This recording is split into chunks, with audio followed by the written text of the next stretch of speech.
Anthony Hartwig here with a McDonald girls basketball season preview and coach's corner. We are joined by first year head coach Tyler Kilbourne taking over the program this year. Coach, thank you so much for coming on and joining us and talking about your program. Absolutely, man. Before we talk about all the exciting things that you have in store for this year, let's just talk about taking this job and when it opened up, what made you excited about it and want to be the next head coach of the McDonald girls basketball program. Yeah, absolutely. So my whole entire family's from McDonald's, and McDonald's always held a place pretty close to my heart. And so as soon as that job went up, I decided I was going to jump on it. When you take it over and when you kind of are named the coach, what were some of the first things that you really wanted to implement and some of the first things that you wanted to make sure you got done as you started this journey? I think the first thing I wanted to get out in the community, meet as many people as possible. Numbers were down last year a little bit, so I want to try to get out, see if we can get some of these athletes, because McDonald always has great sports. The volleyball program does great. The cross program does great. So the athletes are there. It's just about finding them and trying to get them to come out for basketball. This program is not too far removed from a trip to state. I mean, it's had its definitely time in the sun and not in the not so distant past. What do you think about trying to get it back to its kind of former glory and trying to trying to put McDonald quote unquote back on the map a little bit? Yeah, I think it's going to be a really good season. These girls are awesome. I keep saying it to everyone I can tell. This is probably my favorite team I've ever coached. They have a ton of personality. They're hardworking. I mean, all summer we had 15 girls for varsity and JV coming out, and then even our youth program during the summertime, we had 15 third through seventh graders coming out every single or 2 times a week. So it was awesome. And that's a perfect segue to kind of meet the team and have our meet the team segment of this coach's corner. We want you to go through the roster and shout out the big names that we'll be seeing on the court this year for McDonald. Yeah, so I think our roster basically starts with our big three. We have Gracie Callows, a senior. She's a tremendous leader. She's awesome. Everything you could imagine, everything you want from a leader as a coach. She's always there, working hard and being positive to her teammates. Juliana Crumpack is just a phenomenal guard. She has probably some of the best passing vision I've ever seen from a high school girl. And then I have Sierra Shiley down low. She does a lot of things. She rebounds. She's a good outlet passer, and she communicates really well with the girls. But I had a lot of other girls that developed a ton this summer. Olivia Colbert, she was a senior, didn't get a ton of minutes last year, but she has worked on her shot. She's been there. Anytime I open the gym, she's always there now. Addison Gruhl, she's a sophomore. She started last year. She's got, I want to say 10 times better over the summer. She put a lot of work in. And then I got 2 freshmen that are really solid. One, namely Sheesley, just finished 4th in the state in cross country. She's fantastic. She's like an energizer bunny out there. She's going to probably lead our team in steals and basically every defensive category. She's all over the place. And then Maddie Homa, super, super skilled freshman guard.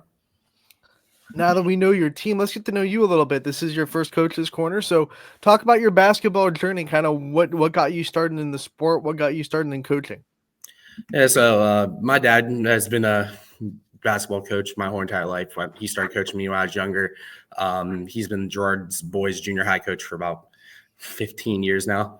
So he's a big influence in my life. I always knew I wanted to coach as soon as I realized I wasn't going to play in college and stuff like that. My first thing was I want to start coaching. So after that, I started coaching Nick Canarino, who was actually my coach in middle school, 7th and 8th grade.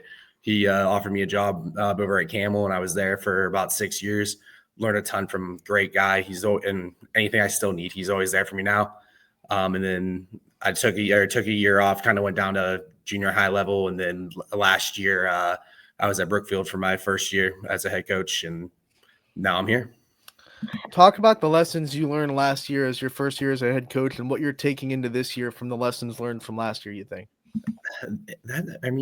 I learned a lot last year. It's a ton about communication. I was with boys for most of my coaching career, so this is only my second, third year with girls. So trying to make that adjustment of you got to focus more on building the relationships up with the girls and getting them to trust you, explaining things in a thorough manner.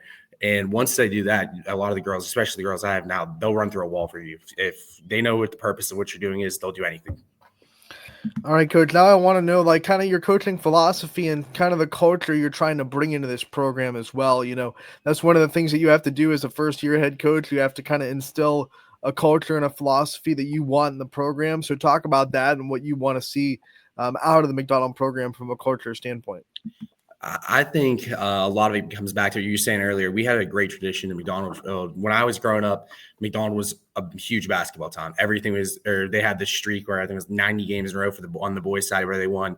And you were saying they went to state a couple years ago for girls. So I think the main thing right now is getting that energy back into the program, trying to get a lot of people to come out and support these girls. These girls are working so hard. And I mean, they had a fantastic summer, and I think it's going to show a lot when the games start coming around. So bringing that energy back into the program, playing up tempo, having the girls have fun out there, supporting each other, and having a great time. Let's talk about this schedule. It's in the MVAC Scarlet tier. So you go from Brookfield, who was in the gray tier. Now you're on the other side of the MVAC in the Scarlet. Let's talk about your league first and kind of how you see it and some of the things that you think McDonald can do inside the conference. Absolutely. I think our league is a really tough league. You have the teams like Reserve and Ridge and Springfield that have been really good in the near recent times, and then but it's the rest of the schedule isn't a cakewalk either. Lowville has a coach, Lisa, does a fantastic job. She had a young team last year, and they got pretty far in the playoffs. I know they knocked McDonald on the first round last year. Camel's coach, Ashlyn, I was there, I met her, and she works really hard, and the girls love playing for her.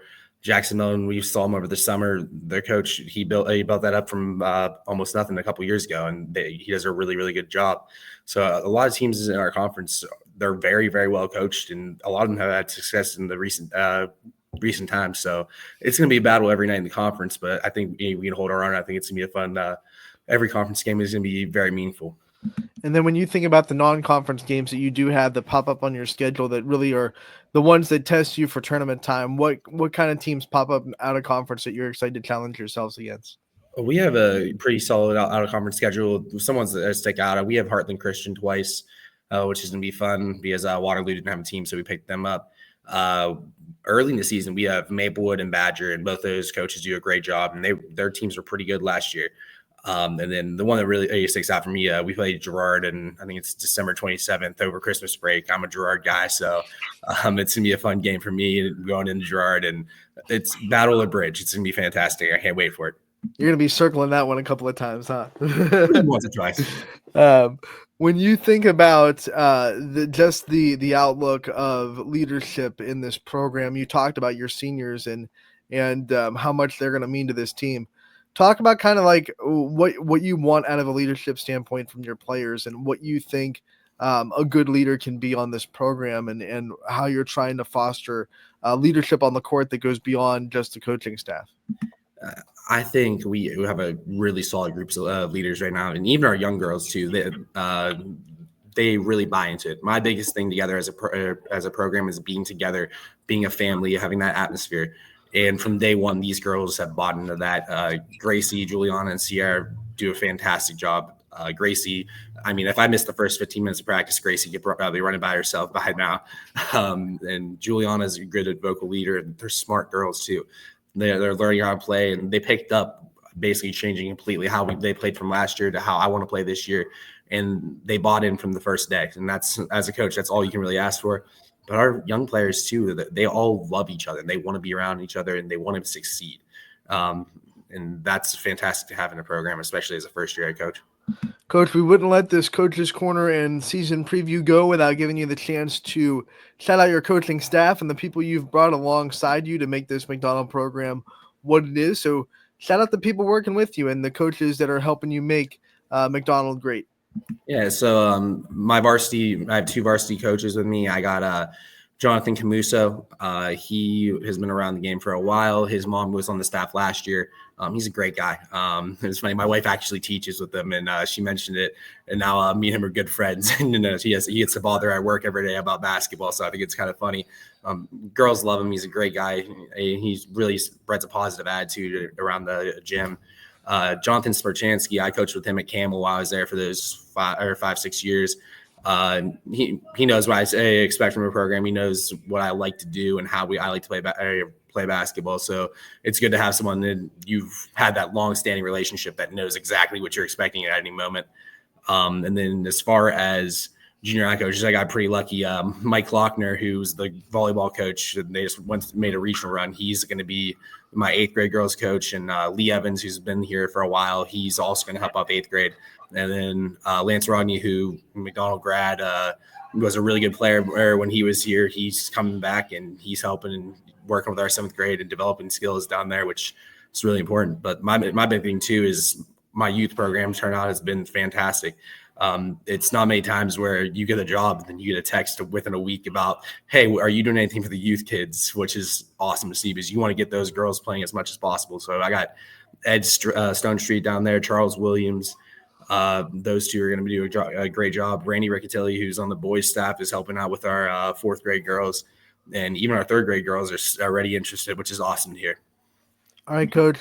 Last thing before we get out of here is just a shout out to your community, and when McDonald fans can come see you guys. When's the first game that you're playing, and the first time the fans can come watch you guys? Absolutely. I believe our first game is against Liberty. I want to say December 25th or December 26th. It's a Monday. I know that. But that's the first game we're really looking forward. We're hoping to have a great crowd come out. And we got Ridge pretty early in the season too. So that's our first one's a home one. And that'll be a big one. You know how that is. So we're excited. That'll be a big one. Coach, we thank you so much for your time. We'll be out there covering you guys all year. We appreciate it. We wish you the best of luck, and we'll talk to you real soon. Thank you, man. Thank you for your coverage, man. Have a great day.